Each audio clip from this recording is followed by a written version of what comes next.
Welcome again. Once again, good afternoon, good morning. My name is Raquel Reddy, Vice President of Community Development here at NCST. Welcome to our June Community Impact Briefing. It's a pleasure to have you. We're going to have a dynamic conversation today. I am joined by my colleague, Jenny Madsen, our Policy Manager, and I'll be doing a full introduction of our guest speaker, Ms. Andreanecia Morris. But if you are here to talk about and enjoy conversation around housing resilience, preservation, and equitable redevelopment, we will be hearing about the lessons learned from HousingNOLA's Housing All Investment Strategy. But first, across the country, communities are grappling with rising housing costs, displacement pressures, aging housing stock, and growing inequities in access to affordable housing. As local governments, practitioners, and funders seek effective strategies to preserve affordability and build more resilient communities, innovative models are emerging that align public, private, and philanthropic resources around shared outcomes.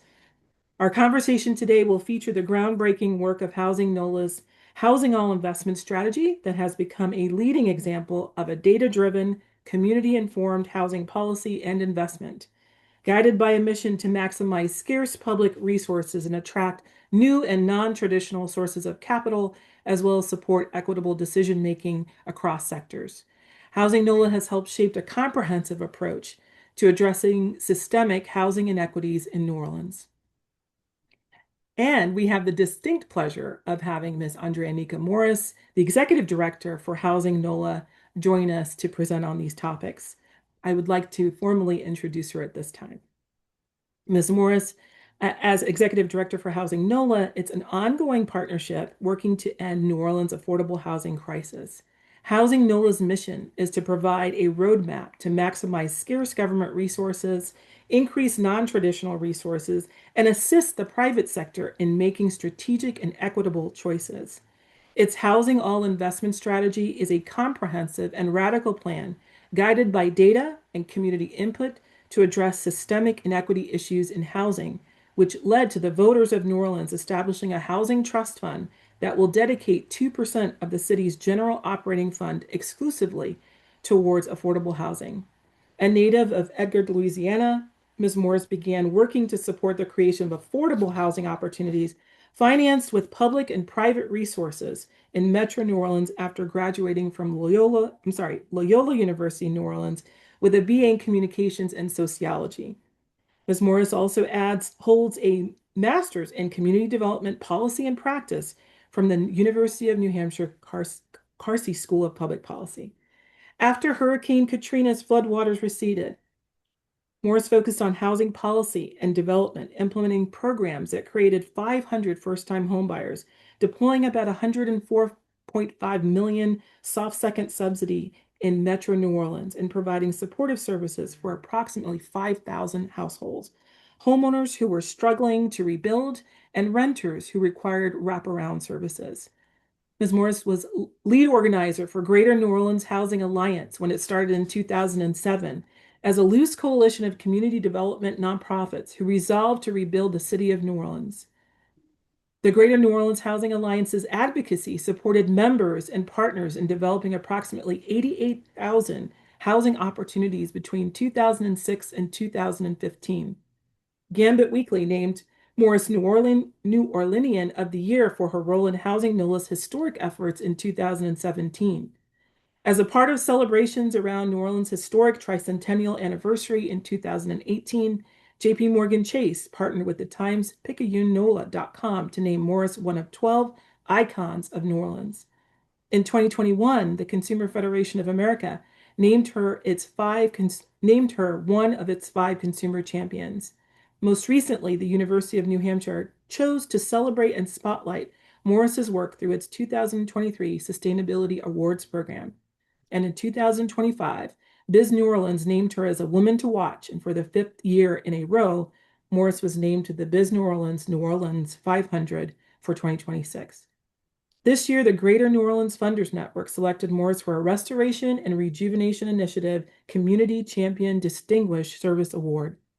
Morris also chairs the Housing Louisiana Alliance Network and is a board member of Energy Wise and Grounded Solutions Network, and currently serves Prosperity Now Policy Advisory Committee and the community advisory committees for Capital One and Cadence Bank. What a great level of expertise and awards. We have just a pleasure in having you today to join us, Andreanecia. We welcome you, and I will hand it over to you for your presentation. As you do that, I want to let folks know that we will have Q&A throughout the presentation. You can put your questions in a chat or Q&A feature, and we will be making the presentation, the recording available within about 24 hours.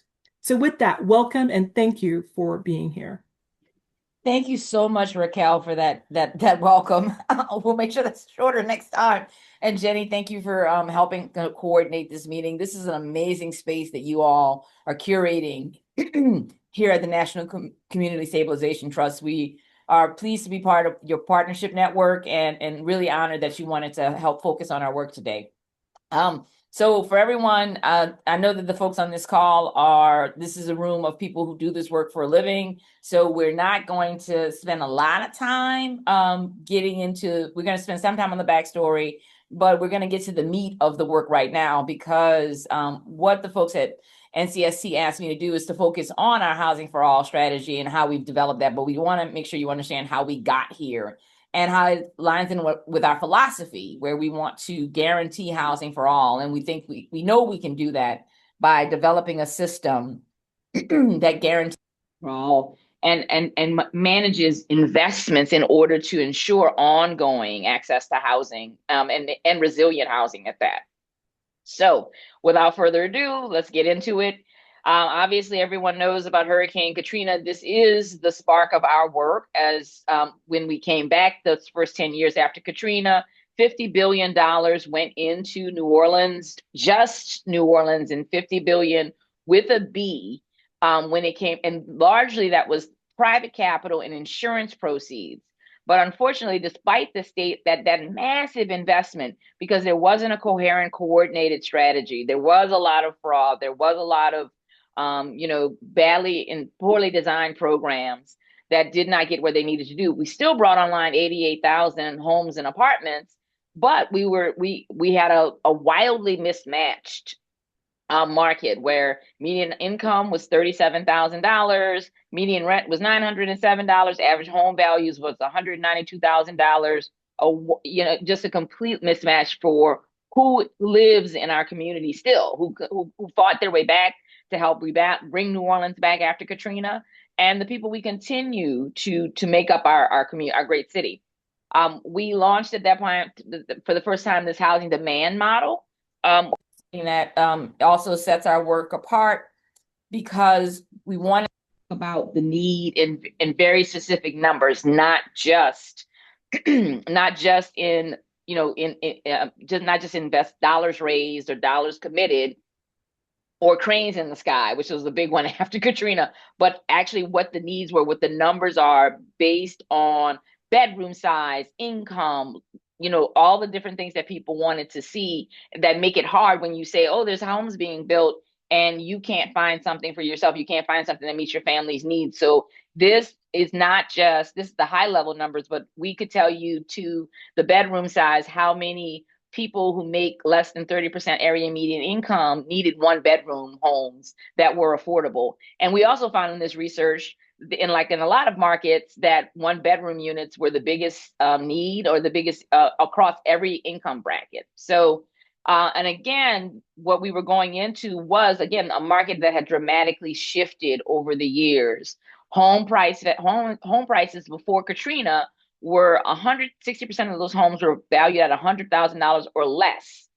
That changed. Same thing with rental housing. Again, we had affordable rentals. Those were obliterated. The homes and apartments that were built and 3 times what they were pre-Katrina, and and incomes had not kept up. And this was still with 100,000 people still not having returned, thousands of vacant and blighted homes. This is still this misalignment had happened. So we started a 10-year plan to address those needs and issues.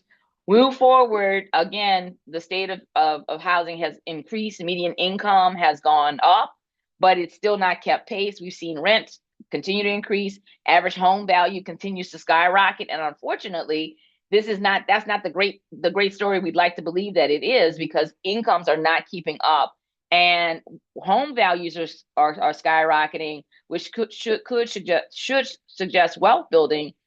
In fact, it's showing that people are even more unstable, especially with the insurance crisis. And so now we started to lose population. All of those gains that we made, we are actually at one of the lowest points in the last 20 years, population wise. Again, the numbers are pretty straightforward. I don't have to tell you guys where you need to be how you need to make these numbers work.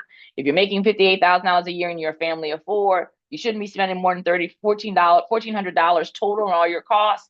That still leaves you a little short when it comes to meeting these other needs.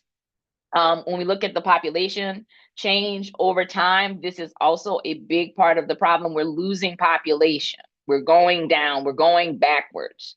We had a high about 5 years ago, and now we're going down. So again, we want to reconfigure our demand model and also show the misalignment again by income, by bedroom size, showing how we are being squeezed from the top and the bottom. And these are not conversations that are normally had when you're talking about affordable housing, but we're talking about guaranteeing housing for all. And that means looking at the entire market. You see that folks at the bottom, of course, typically are being squeezed. We don't have enough homes and apartments that are affordable for people, for the number of households that earn 30% of area median income and below, which is in New Orleans about $25,000 a year. But we also have this problem where they're getting squeezed from the top. People making more than $80,000 a year also cannot find we don't have enough units for those folks at their price point. That's affordable for them at that price point. That's pushing them down. That's pushing low income people into homes they can't afford, and that's pushing and I won't say wealthier, but I will say people who make more money into homes that other people need and could afford. And it's a real mismatch. It's a real misalignment. So and we also the other thing that people also want to make sure we're talking about is the worry about gentrification and how those 10 years of investments got us here, and how the second decade of investment needed to be better focused on making sure we had the appropriate impact in the appropriate neighborhood. So our housing NOLA typology, neighborhood typology, one, does not have a splash of red in it. We're not talking about weak markets. We're talking about neighborhoods that are precious to all of the people who live there. That's why we use gemstones.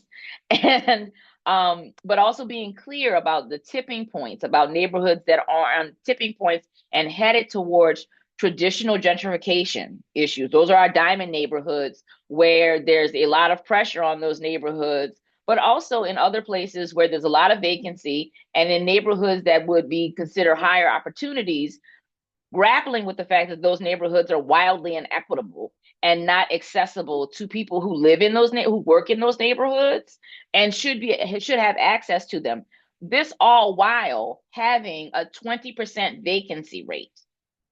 20% vacancy rate. There is no neighborhood. There is, no matter how high opportunity, it's high opportunity in comparison to other neighborhoods. All of these neighborhoods are out of whack and out of alignment.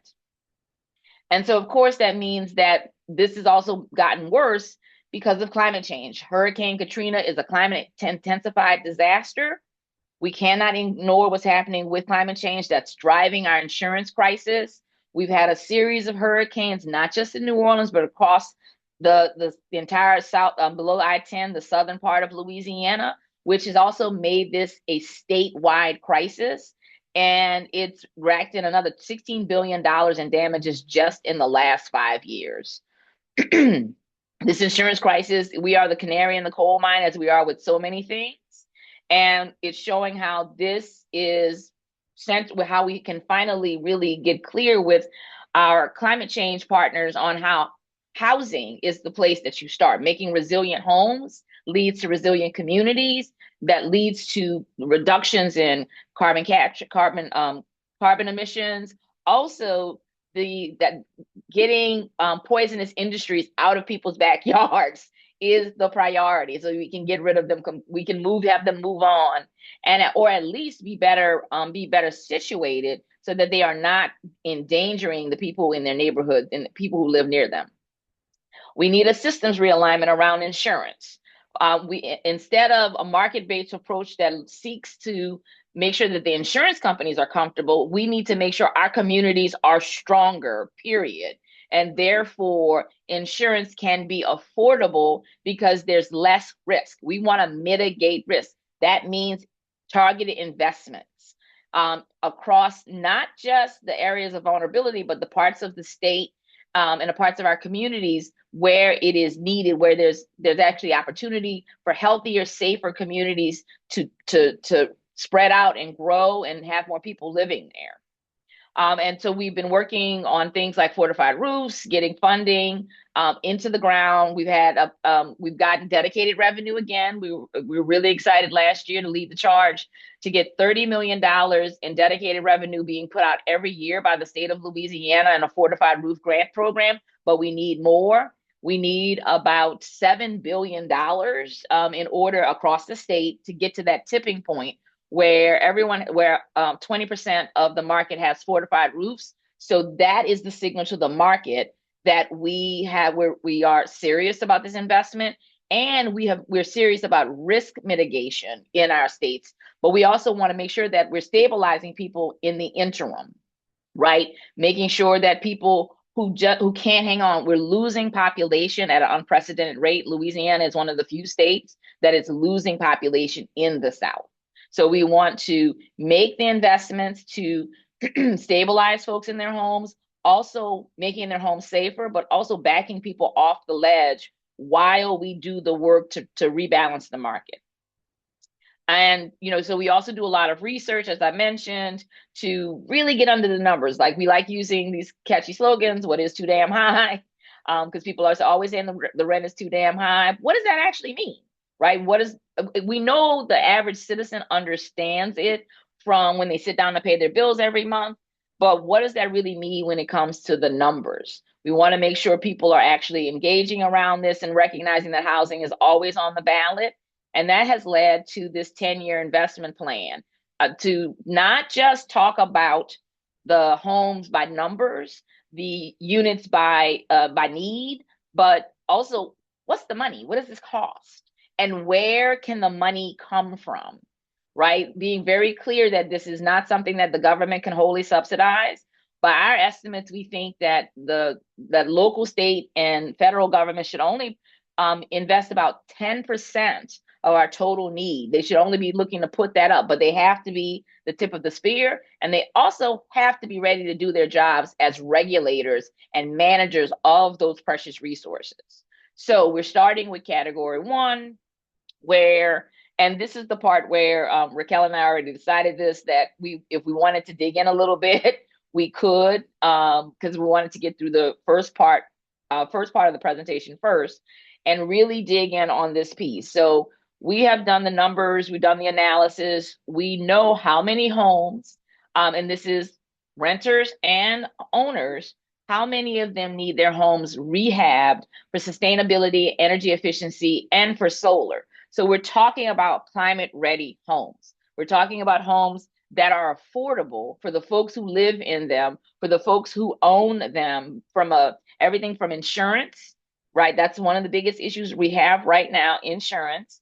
But we're also talking about energy efficiencies to reduce emissions with the home and reduce costs, reduce operating costs. Making sure that these investments are made in homes that are situated so that they are not prone to flooding, they're not prone to risk, also bringing down those operating costs, and that leads to better sustainability, and making sure that we can also make sure that investments along the way for these homes, we will know what the next investment needs to be and when it needs to be. So the numbers are broken down pretty straightforward. The costs are not as outrageous as people might think. Some of these interventions, the one here at the top, the 1.1 single family home ownership rehab, about 18,000 households. Average cost is about $72,000. to rehab a home, to bring it up to the standards, to bring in backup battery and storage, energy efficiencies, putting in new windows and other retrofits like heat pumps or new HVAC or retrofitting their HVACs, and as well as putting on a fortified roof. $72,000 is not a lot of money to have an individual home, to have an individual unit become affordable and resilient and sustainable on a predictable cycle. That's not a lot of money in a market that there's not many ways that a homeowner, especially given the issues that we're having, can actually secure that kind of capital. It's about $1.3 billion total. Again, not as horrifying as one might think, but that means that we have to be strategic about getting local banks and investors to make those dollars available, and local government must make sure that it is ready with zoning, permitting to actually meet the need of these dollars. And our local, state, and federal governments have to put up their share of these investments, right? There's programs at the city level, there's programs at the state and federal level that address this kind of work specifically. Those dollars must be unlocked, and that will also help attract private capital. When we also talk about single family renters, for example, same cost, because there's a lot of mom and pop landlords in places like in New Orleans. Same number, $72,000. That's $852 million for 11,000 households. That's a steal at twice the price, right? But again, it's securing those resources, using dollars to make sure that these investments are stabilizing, and that the folks who the client, the client is the renter, and that they can actually afford to stay in the home. They benefit from a home that's energy efficient. They benefit from a home that's healthier. They and their family, their children, their senior citizen family members, all of the people who live in that home benefit from these investments. They are more stable. They can they can have additional resources available to pay their other bills, but also make sure that they can be a part of this community long run. We also are talking about multifamily rentals and a handful of condos, but most of this is rental units. When we look at multifamily, large scale multifamily, more than 4 units, the costs come down about 40,000, 37,950 per unit, and there's about 19,000 of those households that need that investment. $750 million to help every existing renter in New Orleans have a home that is going to be energy efficient, that's going to be healthy for them, and work for them. So okay. Andreanecia, sorry to Yeah. interrupt you. I think now might be a good time to think about one of the questions or answer one of the questions that came in. Oh, good. And as you shared, around the cost to do preservation, resiliency, the question that came in is really about how the insurance industry looks at this. So the comment question is, it's an honor to have this expertise at our disposal, and thank you. However, the question is, Ms. Morris, you mentioned the solution to rising insurance rates is to improve and de-risk the housing stock. Is that something the insurance industry says may also work? Or could we all improve the housing, but the industry still won't insure? Great question. Thank you for asking that question. So that is a part of our multi-prong approach. And I went off camera because despite the fact that my computer was plugged in, it was not plugged in in a functioning outlet. uh, so I was changing it out. But that's a really great question. That's a part of our strategy. We want to look at these numbers, and then we also want to talk about the research necessary to really interrogate how this actually plays out. So we've already done the research on how our insurance companies will actually respond to fortified roofs.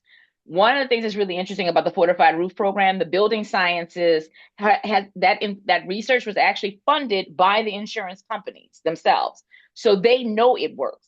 They funded fortified roof research so that they could mitigate risk and stop the exposure having to pay out these large claims.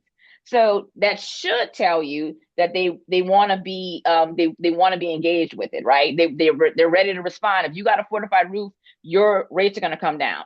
Reality is that's not what's happening, right? They see it as from a business practice standpoint. They see it as an opportunity, frankly, especially when we're not at the tipping point, when we don't have fortified roofs at scale. They see it as an opportunity to make a little bit more money off of that individual or those homeowners who've made that investment. We've seen that. That's been documented. So this is also part of our policy and our advocacy strategy is pushing our insurance commissioner to actually guarantee that we have guaranteed discounts. So for the last 3 years, one of our leaders on this issue has been introducing a bill to mandate a discount. This year, we claimed victory before the session because he didn't want to hear about us talking about another mandate bill. The insurance commissioner conceded and announced that he is rolling out benchmarks that will be effective January 1, where each insurance company is going to declare what the discount is going to be for if you have a fortified roof. And so that means we've got to follow up on that, make sure the rates are going to be coming in August. Our insurance commissioners have a history of being loath to pressure and push insurance companies. This is something that we've seen happen. I will say this: we've seen this done really well in Alabama. Alabama's insurance commissioner has set similar benchmarks that he has enforced and set as a guarantee. Right. Our insurance commissioner has taken that first step, calling for the benchmarks. He's waiting for them to respond. And what we need him to do is to make sure that they actually meet the moment. For the last few years, as we've been going on talking about fortified roofs, the insurance commissioner has said we don't have enough data, and the average discount is about 20%. The floor needs to be at least 20%, particularly when you have folks whose insurance have tripled. A 20% discount will back you off the ledge. What we see in Alabama is if you build to the right standards, we're seeing 40, 35, 40, 60% discounts in Alabama. That's what we need to be seeing in Louisiana. So it's a mixture of making sure you secure the funding and the financing, and the regulatory side must meet the moment. Thank you. And again, we've got a good example in Alabama, but Louisiana is still struggling with this, and we're pushing on it. And again, also the financial piece helps tremendously with this because new construction is virtually at a standstill at scale, right? It is hard to invest in building something brand new without massive public subsidy. And again, when you look at our numbers and we're talking about what's available and what's needed, spending millions of dollars to bring online in 5 years with the traditional LIHTC development to bring on a couple hundred units, whereas you're going to bypass doing solar, doing fortified roofs to stabilize folks in existing units and homes and apartments. The math it doesn't make a lot of sense. And so it's been one of the reasons why we do focus on multifamily again, they need to understand what it's going to take to build, because we do need to have people come home. We do need to have people return. We need to get on a place where New Orleans is growing and getting to our a sustainable size and limit. Fun fact, New Orleans' maximum population was over 50 years ago in the 70s at 620,000. When Katrina hit, we weren't at 500,000. We're a little under 500,000, and we're at 450,000 now. So again, we need to get back on a growth proposition.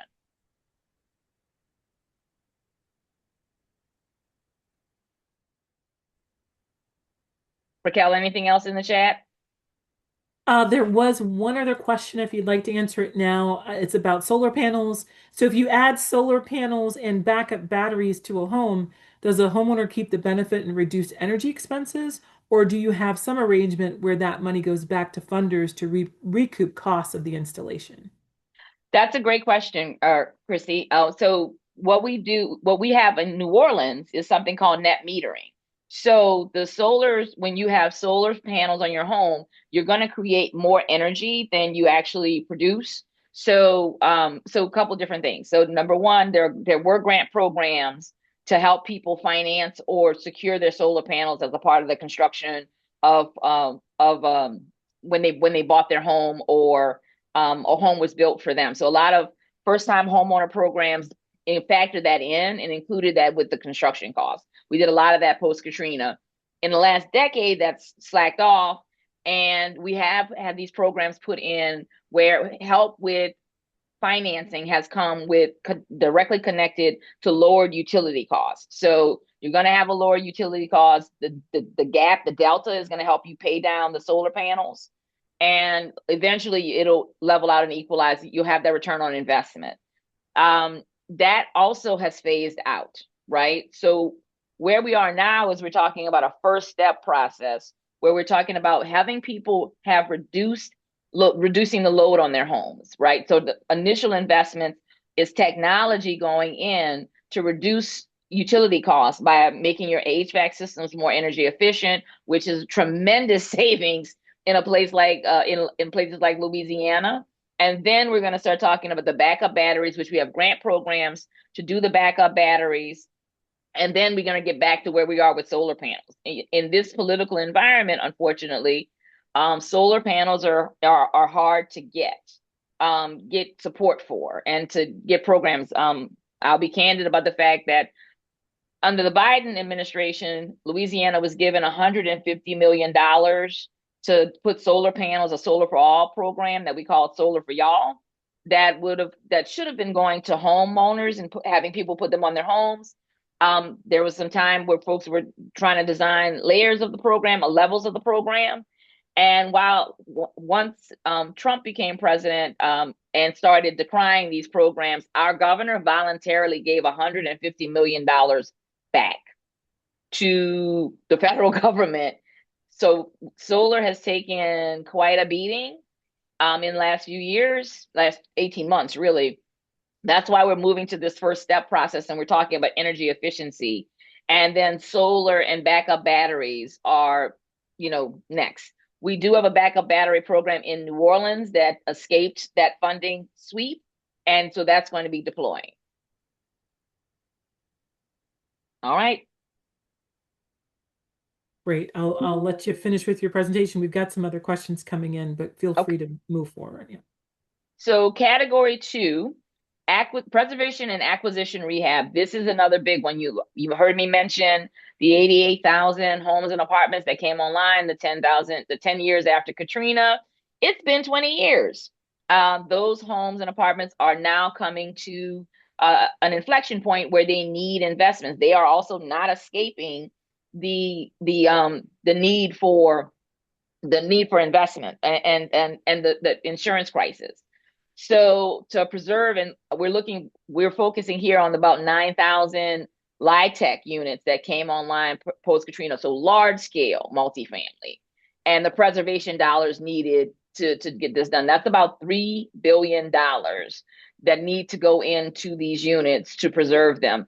One of the things that people, what I'm really proud of a lot of the things that we did after Katrina that was really far reaching and far thinking, but we just the idea of not thinking about the money and where it was going to come from in 15 years and in 20 years was a big problem. That's what we're doing differently now. These units are required to remain affordable. Most of you are familiar with the LIHTC program. The initial affordability period is typically 15 years. One of the things that we fought for after Katrina and won on was making sure that those LIHTC investments had extended affordability periods. These units are going to be all 8,900 of these units are required to be affordable at the original AMIs for 45 years total. So these developers cannot just take these units out of the market because costs are so high and move and say, oh, we're going to just move to market rate. We don't want to do it. You can't make us. I mean, you could, but you can't. You shouldn't make us because you don't have the money to do that. But they have to keep them affordable. So we have to help them keep them affordable. We've had some projects already go sideways in North Louisiana. And this is not just a problem confined to places like New Orleans and Baton Rouge. It's also across the state. In Shreveport, 1,500 apartments were abandoned by multiple owners who walked away because they need massive investments and they didn't see a way to get it. They also weren't trying very hard to find the money. 1,500 apartments that were LIHTC or expiring LIHTCs. Now, again, these were pre-Katrina projects. So these were not projects that have that extended requirement on them. These were just conventional projects where the developers didn't see a way out. They're owned by LLCs. They walked away. And by the way, many of them were occupied. So the city was left to deal with hundreds of renters who were living in units where the landlord had walked away. They put up a notice and said, good luck. We haven't paid the water bill to the city. Good luck. Right. And so the legal, our fair housing partners have been on the ground for almost 2 years now, helping to sort through this. And the city responded along with our partners at the North Louisiana Housing Alliance to respond to getting folks stably housed and supported. And then the city is working with partners to talk about redeveloping those homes and apartments and bringing them back into commerce. But that's the kind of impact that we could be looking at, is thousands of homes and apartments that the developers simply can't maintain unless we help them find investments and find investments to make sure that they maintain them as affordably as possible. So that also means investments that bring down their operating costs, bring down their insurance rates, bring down their utility costs.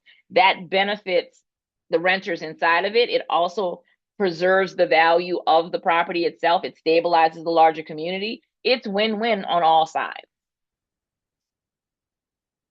Oops. Then next, we can't ignore a huge part. This we just went through categories 2 and 3 actually. This is category 4. We cannot ignore the direct services that folks who live in affordable housing need. We can't ignore it. We do it all the time, but we shouldn't. And we've got to stop doing it. And it's also helpful and this is for homeowners and for renters. They need wraparound supportive services. Those services need to be made available.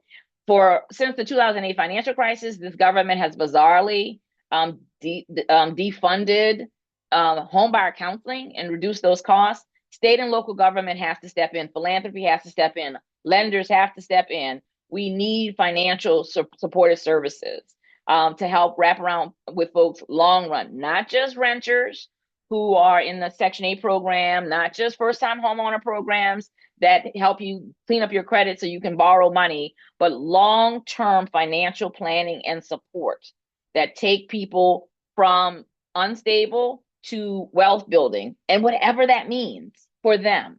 That's what we need to be investing in. We also need to be making sure that we have the kind of wraparound supportive services to help folks who are in subsidized housing, who have been traumatized by homelessness, to make sure that they can actually become successful as community members, right? They need a little bit more help. They need access to specialized services. That needs to be available we need to be paying for that. And we need to be directing resources to that. That is those, and we've got those numbers here. You'll see we're talking about spending billions of dollars just to help people stabilize. So we have these categories. It's about $34 billion, $32 billion total, which is something that people kind of like stagger at, that, it would cost that much to stabilize the community. But remember, we spent $50 billion 10 years after Katrina, and we spent it badly without a strategy. What we're talking about is not only do we have to have a strategy, that strategy needs to make sense and it needs to be clear. What I didn't mention was I said we talked about 2 and 3, but I alluded to it earlier. The growth proposition. We need to be talking about bringing people back to New Orleans, giving people a chance to live. So we are still talking about a growth proposition and about how new construction can help with that. I think everybody's been hearing all of the tales around the country about, oh, building that we got to get the building impediments out of the way. That's the way to do it. That's the way to do this. That's the way to do this. It is, but after you stabilize the market. In a place like New Orleans, we have 10,000 vacant homes and apartments. 10,000 spread amongst the first two categories that I shared with you. 10,000 vacant homes and apartments that are vacant today, that are occupable today, but they are not affordable because of the insurance the insurance crisis. They're not affordable to the people who would occupy it because of the energy crisis. They're not affordable to the people who need to occupy it because of our wage issues. Building thousands of units that are going to become affordable or be affordable doesn't make sense as the first step. This does. We want to get to the second and third step, which is taking the vacant land, taking the substandard units, and making the investments around new construction and substantial rehab to bring people home. But that's after we stabilize the people who are already here. And of course, we also talk about the fact that this is an economic impact. And we have also done this calculation. This is something that we've done with PolicyLink over the years. They actually taught us how to do this, and we've been one of the communities that have continued to calculate it. If we spent this $32 billion and got all of the homes and rent the homes where they needed to be, the people of New Orleans would have $520 million every year of economic power in their own bank accounts. That will help this pay for itself in 16 years. That means that we will be, but that means that also we will be stable and able to grow. This, again, this kind of investment is where we need to be going. It's what we need to be doing, and it's how we need to be thinking about it. So I'm going to go ahead and wrap things up. I mentioned earlier that it's not just the construction, it's also these policy priorities. You guys will get to see them in the PowerPoint because we're working at the state, federal level. We mentioned the trust fund. So we've got money coming in. We've got our own money coming in to lead the charge. And the categories are all aligned with what we need to be seeing. But if we displace everyone, that makes New Orleans what it is. Will people still think it's cool? And we know we can't replace what we displace.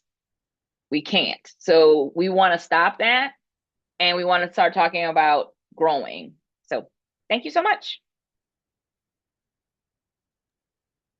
Thank you very much, Andreanecia, for that. We do have a couple more questions in the Q&A.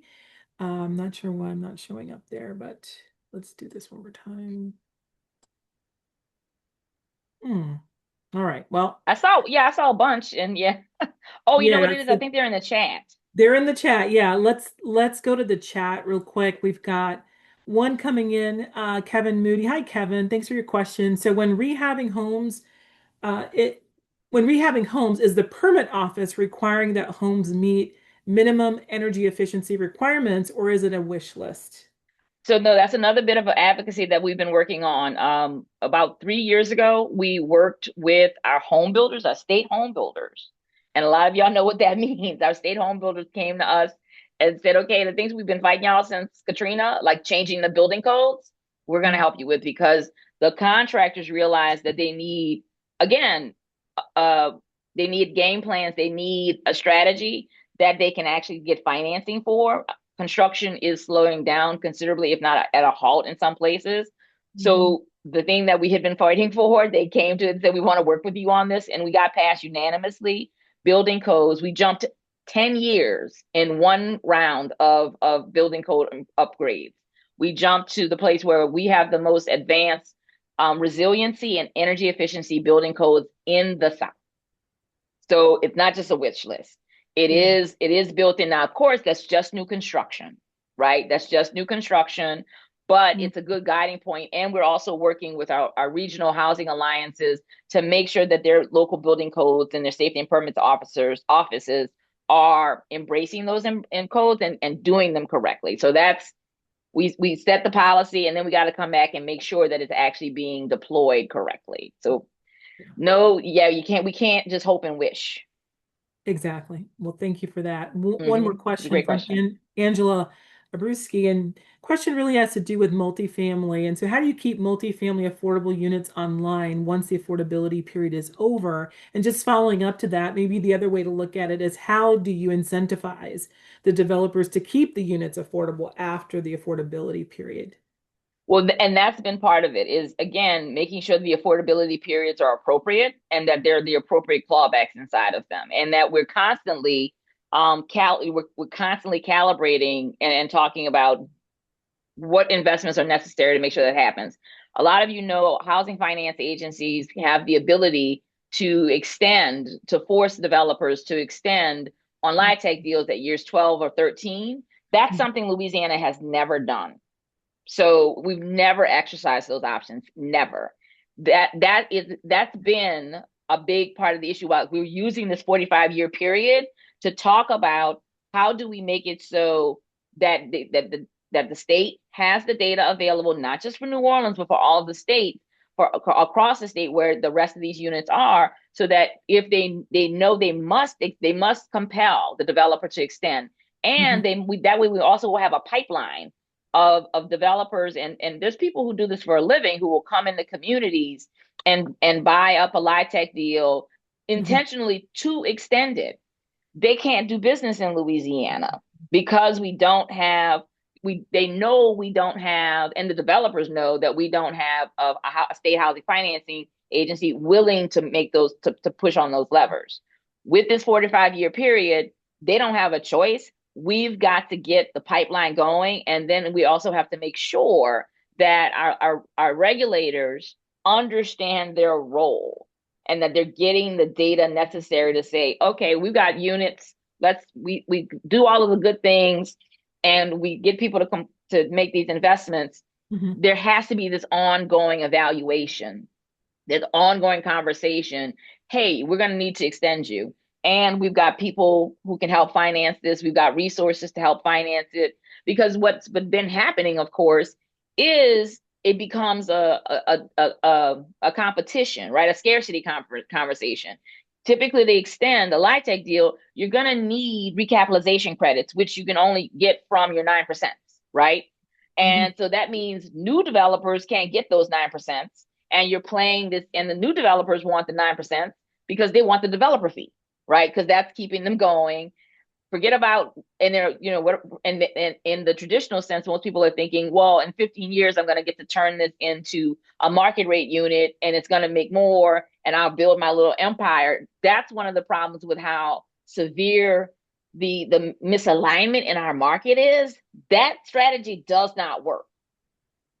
And so again, the administrators must take responsibility for this. You can't just let the market figure it out. Market's not going to figure it out. Mhm. They're not. They have demonstrated that. And the capitalism is just not enough of a wedge. There has to be intention. Mhm. Thank you for that. We've And got, go go ahead. ahead. There was one more question in the non Yeah, yes, that was the one you were going yeah. to ask. Yes. Yes, So yes, real yes. So, quickly, and I yeah, can so answer with that the, one quickly. How much was spent on the homes? yes. Zero. So let's just read out the question too. So with the 150 million in funding, how much was spent or how many homes were equipped with solar panels during the prior administration? Zero. Zero. Because So, yeah, the prior that money when Biden sent it to our mhm, state, our mhm, governor, our new governor, the governor Jeff Landry, y'all might have heard of him. He of canceling congressional races. He was not the person who put the application in. Our previous governor, John Bel Edwards, put that application in.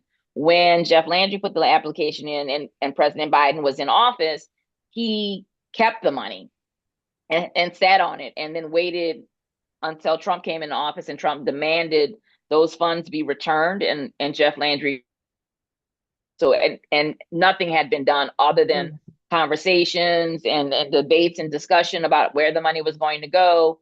The program design wasn't going to be as the Biden administration intended, where the lion's share of the money was going to go into people's homes. They were going to be doing community solar and things like that. So community couldn't even get mad about it. mhm, mhm. So zero got done before the money was before it was we just talked about it. And again, gotta stop that. Gotta stop that stuff. You get these dollars, you gotta get them out the door. You put it in an application, presumably you should know how to adapt and implement when the money comes in. That's right. There's so much more in your presentation. So again, for folks that may have joined late, we will have this up on our website. I put the link in the chat. Just lots more information in there, especially as the Housing Trust Fund was approved and then the allocation. So please take a look at that once you have a chance. Again, thank you so much, Andreanecia, for being here with us today and providing your insights and expertise. Just a great conversation. We're going to move Thank now to a little bit of policy update. And so Jenny Madison, our policy managers, going to provide us with that now. Thanks. Hi, good afternoon, everyone. And just to kick things off, we have, a huge, massive federal policy update just in regards to the 21st Century Road for Housing Act. So this is a piece of legislation bill that we have been speaking on this whole spring. So it's been kind of like us on the edge of our seat, figuring out what's going to come next with this. However, late yesterday afternoon, the leadership of the House Financial Services and Senate Banking Committees announced that a final bicameral compromise with the 21st Century Road to Housing Act was going to come out. And so late last night, the Senate cleared an initial procedural hurdle to advance the bill with a big overwhelming vote of 87-8. So that is huge. So this legislation is, at least considered in our industry as one of the most significant pieces of federal housing packages to move through Congress and what seems to be almost 30 years. So it presents a unified four corners agreement between the senators Tim Scott and Elizabeth Warren, and then representatives both French Hill and Maxine Waters. So the Senate is expected to have a final vote this week, and the House is set to consider it when they return from recess June 23rd. So that is kind of the biggest moment. I think that we all have been really considering and weighing this entire spring. So this is all in the hopes of it'll be on the president's desk soon. And at least from our perspective, this legislation definitely delivers much needed modernization of a lot of federal programs that a lot of the folks that we work with actively depend on and use every day. And it definitely creates some incentives to spur private investment and different areas where we think it's most needed. So that's kind of the biggest piece there, but thank you all. Thank you. Thanks, Jenny. There's a lot that's continuing to happen. So thanks for the latest update on that. We are ending up a little bit earlier, but that's okay. Usually we're right on time or a little over. So everyone who's here, thank you for joining us today. Look out for our July 15th community impact briefing. We'll have some invites out for that in the next couple weeks. In the meantime, enjoy your summers. It's certainly hot here in Florida, but enjoy your summers wherever you are. And thanks again for being with us today. Bye-bye.